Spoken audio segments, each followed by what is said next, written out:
Good morning sir. Good morning రా bit. Homework చేసినవారా బిట్టుగా? చేయలేదు sir, మర్చిపోయినా అసలు. చదువు మీద శ్రద్ధ ఉందారా బిట్టు నీకు? అసలు శ్రద్ధ ఉంటే హోంవర్క్ చేసుడు మర్చిపోతారా ఎవరన్నా? కాదు సార్, మా ఇంటి ముంగటోళ్ళ ఇంట్లో నిన్న పెద్ద లొల్లయింది.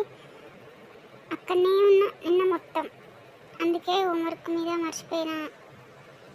లేకపోతే హోంవర్క్ ఎత్తున్న వాళ్ళ ఇంట్లో పెద్ద లొల్లయింది. మస్తు కొట్టుకురు సార్. అన్నయ్య వాళ్ళని చూసుకుంటూనే ఉన్నా. గదేరా, పక్కోళ్ళ ఇంట్లో లొల్లిలు అవుతున్నాయి, వీళ్ళింట్లో లొల్లిలు అవుతున్నాయి. వీటికే తిరుగుడు చేసుడు చదువుడు ఉండదు, ఏముండదు. పక్కోళ్ళ ఇంట్లో లొల్లిలు అయితే వేయండాడు. ఇంకా హోంవర్క్ చేయకుండా ఇంకా మంచిగా చెప్తున్నావురా బిట్టు. కాదు సార్, ఇప్పుడు నేను బుక్కులు ముంగట పెట్టుకొని రాసినా నాకు వాళ్ళ లొల్లి మీదనే పానం గుంజుకుంటుంది.